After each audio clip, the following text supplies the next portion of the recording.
Saudara, sidang tahunan MPR RI tahun 2022 digelar pada hari ini. Presiden Joko Widodo hadir menyampaikan pidato kenegaraan. Dan informasi selengkapnya akan disampaikan reporter Uli Sitompul langsung dari gedung DPR RI Jakarta. Selamat siang Uli, apa saja yang disampaikan Presiden Joko Widodo pada sidang tahunan MPR kali ini? Iya, selamat siang Brigita dan juga saudara. Ini tadi baru saja memang sidang tahunan MPR dan sidang bersama DPR dan juga DPD RI untuk sesi pertama. Ini baru saja selesai tadi. Presiden Joko Widodo juga sempat menyampaikan pidato kendaraannya tadi. Dalam pidatonya Presiden ini menyatakan bahwa kalau krisis kesehatan ini masih belum selesai akibat pandemi COVID-19, ditambah lagi dengan juga perang Ukraina yang menyebabkan krisis energi, krisis pangan, dan juga krisis keuangan. Setidaknya ada sebanyak 107 negara yang berdampak akibat krisis ini. Indonesia sendiri dinilai sudah mampu, termasuk negara yang mampu menghadapi krisis global. Selain itu juga Indonesia sendiri termasuk negara yang dapat mengendalikan pandemi COVID-19.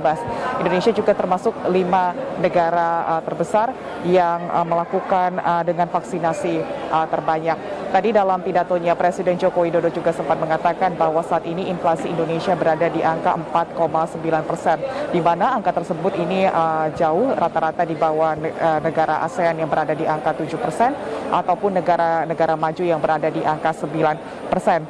Selain itu juga sampai pertengahan tahun 2022 ini APBN juga surplus di angka 106 triliun rupiah. Maka dari itu pemerintah ini dapat mampu memberikan subsidi BBM, LPG dan juga listrik sebanyak 502 triliun rupiah agar BBM di masyarakat tidak melambung tinggi. Selain itu juga saudara, ekonomi juga berhasil tumbuh positif di angka 5,44% pada kuartal kedua, dan juga neraca perdagangan juga surplus selama 27 bulan berturut-turut, dan di semester 1 tahun 2020 ini surplus sekitar 364 triliun rupiah.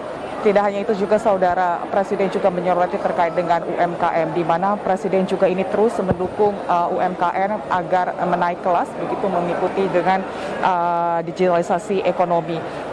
Setidaknya digitalisasi ekonomi ini telah melahirkan 2 dekakon dan juga 9 unicorn. Hingga saat ini ada sebanyak 19.000 UMKM yang telah masuk digitalisasi ekonomi. Nantinya ditargetkan pada tahun 2024 ada sebanyak 30 juta UMKM yang masuk dalam digitalisasi ekonomi. Selain itu juga saudara, Presiden juga menyoroti terkait dengan pembangunan ibu kota negara Nusantara. Terus dijaga keberlanjutannya. IKN ini tidak hanya untuk ASN saja, juga melainkan bagi para inovator dan juga para wirausahawan. Dan berikut pernyataan Presiden Joko Widodo. Pembangunan ibu kota Nusantara terus harus dijaga keberlanjutannya.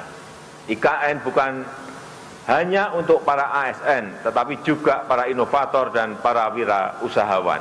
Bukan hanya berisi kantor-kantor pemerintah, tetapi juga motor penggerak ekonomi baru. Bukan kota biasa, tetapi kota rimba dengan pelayanan pendidikan dan kesehatan kelas dunia. Kawasan inti pusat pemerintahan memang dibangun oleh APBN, tetapi selebihnya 80% investasi swasta diundang untuk ikut berpartisipasi. Iya, saudara, selain itu juga tadi dalam pidatonya Ketua DPR RI Puan Maharani ini juga menyoroti terkait dengan pembangunan ibu kota Nusantara, di mana diharapkan memang IKN ini dapat terus didukung oleh pihak DPR. Selain itu di mana juga IKN ini diharapkan juga dapat menjadi pergerak ekonomi Indonesia di masa mendatang. Selain itu juga saudara, Ketua MPR RI juga dalam pidatonya tadi menyoroti terkait dengan pokok-pokok haluan negara. Ketua MPR RI juga menyoroti terkait dengan krisis global, khususnya pasca COVID-19, juga perang Rusia Ukraina dan juga persaingan dagang antara Taiwan dan juga China. Demikian informasi yang dapat kami sampaikan. Kita kembali ke Anda, Brigita. Baik, Uli Sitompul melaporkan langsung dari gedung DPR RI Jakarta. Terima kasih atas laporannya dan selamat bertugas kembali.